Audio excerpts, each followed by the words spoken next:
Bonjour, cette semaine c'est Matot. Matot, c'est Moshe qui s'adresse aux chefs des tribus et qui leur donne un message clair. Clair, c'est le terme qu'il faut employer parce que, selon Rabbi Nachman de Breslev, c'est la prophétie la plus claire qui aura pu être exprimée, que nous allons lire dans cette sidra. Zehadavar, Ashativa Hashem. Il parle aux chefs de tribu, il leur dit ceci, c'est l'article démonstratif, c'est ça que Dieu nous a demandé, ça est exactement ça. Ce qui lui reste très différent des autres types de prophéties, des autres prophètes, parce qu'en général, on n'a pas tellement la capacité de pouvoir ni prétendre comprendre, ni même approximativement. On essaye grosso modo de savoir ce que Dieu veut de nous, c'est la quête de toute une vie en fait. Et pourtant, Moshe dit Zehadava, voici la parole, la chose que Dieu attend de vous. Donc, de quoi il s'agit? Il s'agit en fait des engagements que l'on prend. C'est tout ce qui sortira de sa bouche, il fera. Il s'agit ici donc tout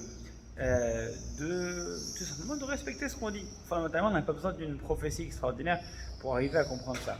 Alors, pourquoi est-ce que Rabbi Nachman de Breslev dira de Moshe qu'il a eu la plus grande des prophéties et que ce passage en atteste? Bon, d'abord, effectivement, parce que, on vient de le rappeler, ici, le terme employé est différent des autres, tous les autres prophètes qui existent. Tous ceux qui ont parlé, qui ont prétendu savoir ce que Dieu voulait, ont toujours dit Ko Amar, c'est-à-dire voici ce que Dieu a voulu dire, mais voici globalement. C'est Ko, c'est une des comparaisons, c'est à peu près comme ça, c'est à peu près ça que Dieu veut. Alors que Moshe a dit Zehadavar, c'est ça que Dieu veut que vous fassiez. Et c'est intéressant de se dire, mais pourquoi, s'il fallait choisir une prophétie, une mitzvah, une parole, une volonté de Dieu, pourquoi est-ce que c'est celle-ci qui est la plus claire, Zehadavar? L'humanité doit, enfin on espère, Dieu l'espère, et c'est le projet qu'il nous donne, doit avancer. Mais tant qu'on ne se fixe pas des objectifs, on n'avance pas.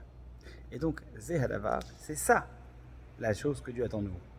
C'est de quoi il s'agit? Il s'agit chez vous, un homme qui prendra un engagement ou qui prendra un serment, qui jure quelque chose. On imagine la COP 19, 20, 21, 22, 23, 24, 25. Il ne s'agit pas uniquement de réfléchir et de prendre des engagements, il s'agit de les respecter, de se donner les moyens de les respecter et surtout de prendre des engagements qui puissent être respectés. Donc, lorsque on entend le G7, le G8, les puissances mondiales qui vont se rassembler pour dire allez, on va prendre un engagement.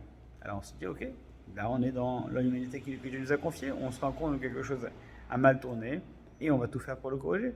Et la question c'est, est-ce qu'on s'en est réellement rendu compte? Oui. Est-ce qu'on s'en donne réellement les moyens? Pas sûr. Et est-ce qu'on va réellement agir? Encore moins sûr.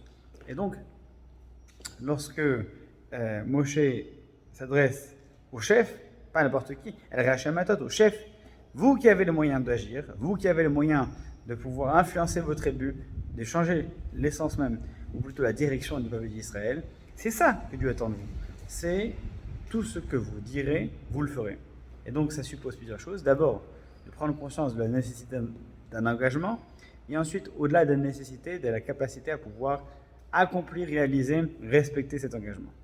Et c'est l'histoire de l'humanité. Et c'est pour ça que c'est peut-être le message le plus clair qui est adressé à l'humanité. Eh bien, il faut s'engager. Il faut s'engager parce que si on ne s'engage pas, où est notre humanité? S'engager, c'est prendre conscience. Et pas seulement. Prendre conscience, se donner les moyens et agir. Et donc, si Rachel Amatot, si les chefs des tribus n'agissent pas, alors chacun doit prendre cet engagement-là. C'est ça même la prophétie la plus claire que Moshe Rabbeinu a pu donner à l'humanité.